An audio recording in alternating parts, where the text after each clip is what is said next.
que eu agradeci muito por ter feito, essa foi a única, que eu agradeci por ter feito a distância, porque, olha, se fosse prova presencial, eu não sei como que as pessoas fazem isso no presencial. Parabéns para quem fez e para quem vai fazer. Muito difícil, mas foi uma matéria boa, foi boa.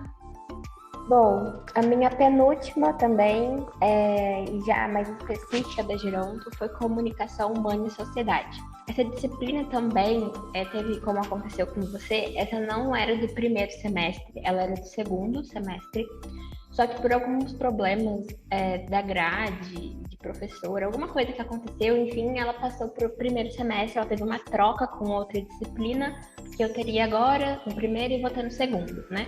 Enfim. Essa disciplina, ela basicamente a gente vai aprender sobre como conversar, né? Como entender a comunicação além do que é falado. Então a gente vai ter primeiras aulas são muito conceituais, né? Todas essas disciplinas de primeiro ano, as primeiras aulas é sempre muito conceito.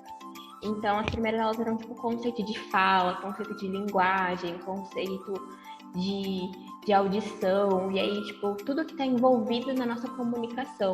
Aí a gente até estudou um pouquinho sobre as defasagens da linguagem, tipo assim, os problemas de fala, de como você conversa com uma pessoa que tem algum problema de fala. Às vezes a pessoa não é muda nem surda, mas ela tem algum problema na comunicação, como você conversa, como você entende, enfim. E tudo isso, né, também sempre baseado nos teóricos. Então, era sempre aula, leitura e também algum debate, né? Então, tinha umas aulas debates sobre esses assuntos. Só que o foco mesmo da disciplina era chegar no ponto de discurso. Então, a gente começar a estudar os discursos, entender o que forma as falas das pessoas, como a fala é formada pela historicidade, pela psicologia, pela biografia de todo mundo, e como isso sempre tem a ver com ideologias, e tudo que as pessoas falam não necessariamente é o que elas querem dizer. E às vezes você vai ter que lidar isso, né, toda a sua vida, entrevistando pessoas, quando você vai fazer uma consultoria. Enfim, a gente vai trabalhar muito com isso, né? Avaliação, né? Avaliação. E também sempre quando você faz uma pergunta, você vai receber uma resposta, e aí você tem que ir pela resposta da pessoa, às vezes você já analisa como vai ser o seu argumento para tentar convencer ela de alguma coisa. Você sabe que às vezes se você falar algo muito raso, não é o argumento que vai ser melhor convincente ali. Então essas disciplinas vêm ajudar muito nisso. Então a gente aprendeu sobre os tipos de entrevista que existem, a gente teve um trabalho enorme ao longo do semestre, que a gente tinha que fazer uma entrevista, e uma entrevista assim, com base científica, então não é só uma entrevista, vai lá fazer uma entrevistinha, não, tinha que gravar, transcrever a entrevista, e depois fazer, meio que escrever um artigo em cima da entrevista, entender os discursos das respostas que a sua pessoa falou, enfim. Eu achei muito interessante, porque na hora às vezes pode ser chato, mas é interessante porque você depois começa a refletir sobre o que é importante. Você fala, poxa, às vezes no dia a dia você vai tentar convencer um idoso a beber água. Eu não sei se já aconteceu com você, Duda, mas eu já conheço idosos que não querem beber água por nada na vida. E aí você começa a compreender o que você precisa falar para ele antes mesmo dele falar. Você já sabe, assim, tipo, eu sei que se eu falar isso, vai convencer mais do que se eu falar que você tem que beber água porque faz bem para a saúde, porque ele sabe disso. Então, é interessante essas perspectivas. E pensar que o idoso, por mais debilitado que ele esteja, por mais demenciado que ele esteja, ele não é uma criança. Então não adianta, nem as crianças a gente tem que tratar assim, né? De enfiar alguma coisa, tipo uma água. Toma água aí porque tem que tomar. Nem na criança a gente tem que fazer isso, é legal fazer isso. Imagina no idoso. Então a gente tem que arranjar um jeito de comunicar muito diferente, né? A gente tem que conseguir convencer com respeito, porque de uma maneira ou de outra, aquela pessoa tem muito mais experiência que você. Quem é você para falar que eu tenho que beber água? Eu nunca bebi esse tanto de água e tô aqui até hoje, tenho 80 anos, quem é você? Entendeu? Então a gente tem que saber, né? Eu achei legal porque parece, né, que o seu primeiro semestre foi bem mais para a área da psico do que o meu. Eu acho que eu não lembro assim de cabeça agora a divisão das disciplinas, Mas realmente cada semestre, assim, vai ter um foco maior, sabe? Porque a disciplina, como você falou que ela na UFSCar ela é organizada por núcleos por anos, né? Na nossa, não, os eixos são meio que misturados, assim, conforme os semestres, né? No primeiro ano acaba sendo mais suprimido, assim, por conta que tem que ter o ciclo básico, né? Que é uma coisa da unidade da USP, mas a partir do segundo ano, que já fica só geronto, vai misturando mais ainda. Então, você tem um pouquinho de psico, um pouquinho de saúde, um pouquinho assim. Então, eu acho que acabou que por eu ter o ciclo básico, que diminuiu a minha quantidade de disciplinas específicas, ficou um pouco mais a psicologia. No segundo semestre, a gente ainda vai gravar sobre o segundo semestre. Um spoiler que eu tenho para dar é que o meu já vai ser mais voltado para a área da saúde e dos cuidados. Então, aí já é outra história. Um spoiler que eu posso dar também é que o meu segundo semestre acho que não vai ser muito para os cuidados, porque no nosso segundo ano é o núcleo da gestão da velhice saudável. Então, provavelmente, a gente vai ver mais cuidado da velhice saudável só a partir do segundo ano, e da velhice fragilizada no terceiro. Então, ainda demora para eu ver cuidados da velhice fragilizada, provavelmente. Com certeza, a gente vai falar antes sobre isso, porque não tem como, né? A gente tá falando de geronto, mas focado mesmo vai ser só lá no terceiro ano que a gente vai ver.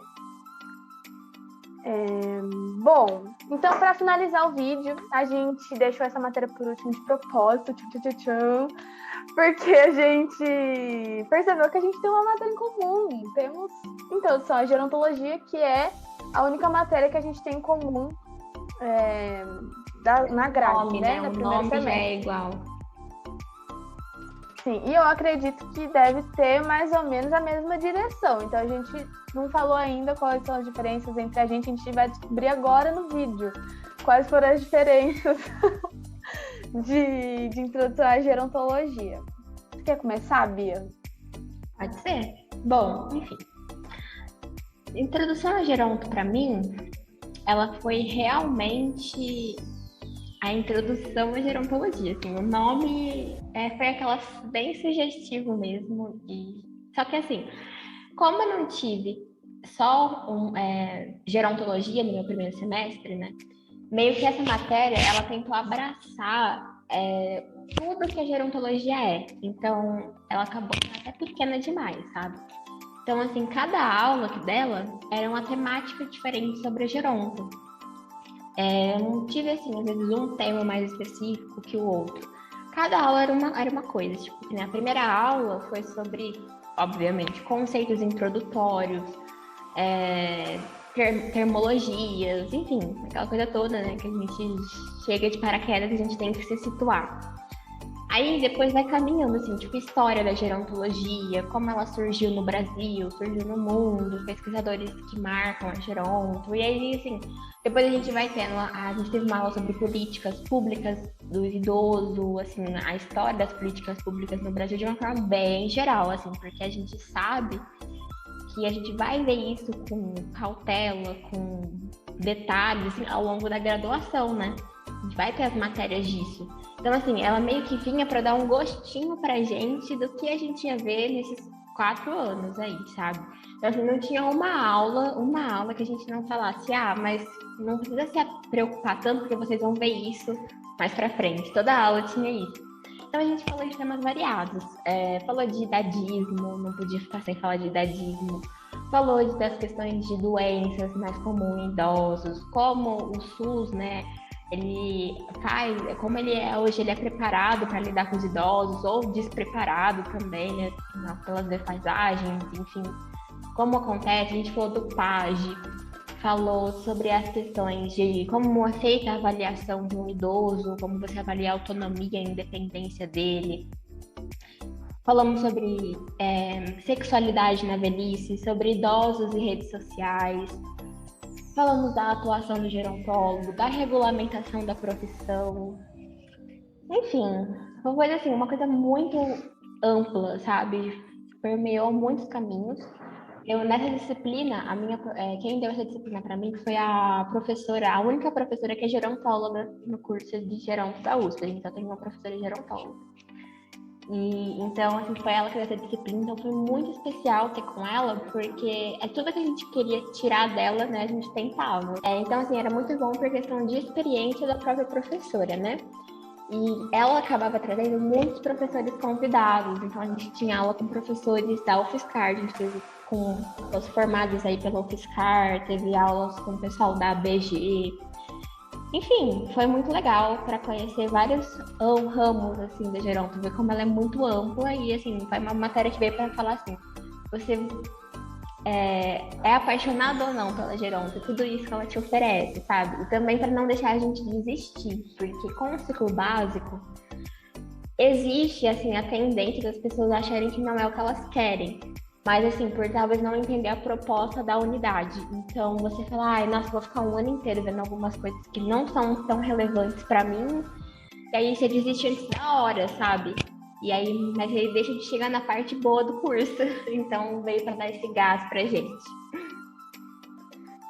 Então, eu me identifiquei muito, mas foi mais abrangente do que a minha. Por exemplo, a gente não aprofundou tanto em sexualidade na velhice, e nem na questão das redes sociais, e nem na avaliação, porque a gente, depois mais pra frente, a gente tem a avaliação gerontológica 1 e a avaliação gerontológica 2.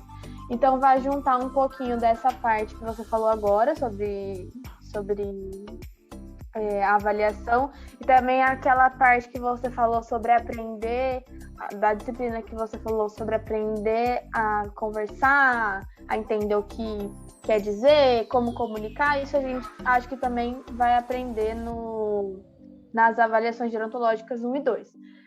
Então, assim, o meu foi mais voltado para o idadismo também, que no nosso caso a gente fala mais ageísmo, que é a mesma coisa, são termos diferentes para a mesma coisa, só que o ageísmo é um inglês abrasileirado, né? Porque é ageísmo de age, que é idade em inglês, né? Então, age, mais o ismo, que seria uma forma de falar... Enfim. O substantivo, isso. Isso. E aí a gente falou sobre isso, a gente também falou sobre as terminologias, o que é velho, idoso, terceira idade, diferença entre geriatria e gerontologia, essas coisas que são bem a base da geronto, assim, que a gente tem que saber. E um tópico que você não citou, e foi muito legal, que eu gostei muito de ter, foi a feminização da velhice. Então, existem mais idosas mulheres, né, do que idosos homens. Por quê? E a gente estudou isso, é muito legal aprender sobre isso. Em geral, as mulheres vivem mais do que os homens, por várias razões, mas existem mais mulheres. E é muito interessante falar sobre isso. O que mais que eu tive na minha introdução a geronto? A gente teve bastante falas do Alexandre Kalash, sabe? Ele é geriatra. Sim. A gente teve... Minha professora passou alguns vídeos dele, né? Então, falar sobre essa fase da vida mesmo, né? De uma maneira mais geral, e também pra gente entender onde que a gente tá pondo o nosso pezinho. Mas foi isso. Eu achei que a minha foi menos abrangente. Talvez a minha professora focou mais nos tópicos, né? Não foi tão geral a fala, mas ela tocou talvez em menos tópicos, mas demorou mais neles, sabe assim? Sim, talvez tenha sido isso. É porque assim, eu acredito, né, do meu ponto de vista, por conta de que como você teve mais matérias da própria Geronto, você ia acabar tocando em outros pontos que a introdução à Geronto não ia precisar trazer, né? Que nem você teve saúde coletiva, alguma coisa assim, né? E aí no meu, como eu não tive pelo menos nada ainda, eu sei que eu vou ter algumas coisas voltadas para o SUS e tudo mais pra frente, mas como eu ainda não tive, dentro da introdução precisava trazer alguma coisa sobre SUS, idosos, enfim, sabe? Então acho que acaba sendo essas diferenças, assim, entre aspas, mínimas, mas às vezes faz diferença em como você quer levar o semestre, né? Mas no geral, pra mim... Eu acho que Depende da grade, né? É, Porque, desculpa. imagina. Mas como a grade vai ser diferente, então acaba que os tópicos também mudam, né? Sim. Não, é que eu só ia concluir, né? Falando que essa disciplina em si, a introdução a Geronto, ela para mim foi muito legal e importante para me trazer material de base para o curso, sabe? Tipo assim, toda a aula tinha indicações muito boas de artigos, de livros, de material de avaliação gerontológica, geriátrica, enfim. Muitos materiais que assim, você vai guardando, que você vai ser muito útil para o curso como um todo, sabe? Então, assim, essa matéria, além dos conhecimentos, para mim ela foi muito boa com questão de guardar material mesmo. Enfim, mas vamos só esse ponto. Bom, então foi isso, nosso vídeo. Deve ter ficado muito longo, então a gente vai parar de falar, chega. Mas logo a gente, né, com o passar dos semestres, a gente vai voltando para mostrar, para falar sobre. E também talvez a gente volte a Bia volte, né, para a gente fazer mais vídeos assim, falando sobre outros assuntos. Como é ser calouro na pandemia, olha aí um vídeo que seria legal a gente trazer.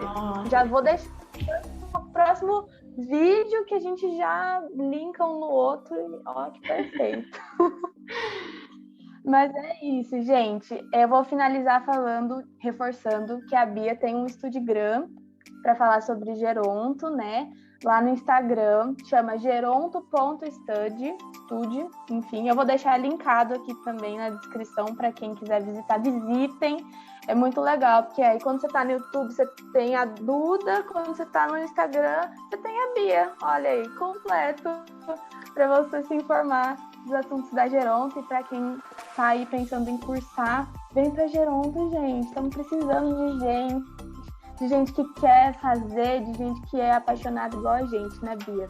Sim, a Geronto é uma área muito promissora, embora aí, né, muito nova, então às vezes poucas pessoas conhecem, a gente sim vai enfrentar uma luta, porque as pessoas às vezes não vão entender direito o que a gente faz, né? Às vezes você faz parte, mas quanto mais você descobre a Geronto, pelo menos falando por mim, eu acho que pela Duda também, quanto mais a gente descobre, mais a gente se apaixona. E a Geronto te abraça de volta, assim, é muito recíproco. E sempre tem espaço para mais um, porque ela precisa de mais e mais gente, né? De gente apaixonada por ela. Então, seja na USP, seja na UFSCar, gente, a gente é uma família só, né? Todo mundo aí tá se ajudando. Então, vem que a Geronto é mais amor, onde quer que você esteja. Então é isso, gente. Muito obrigada por assistir o vídeo. Espero que tenham gostado. E até o próximo. Tchau, Bia. Tchau, Duda.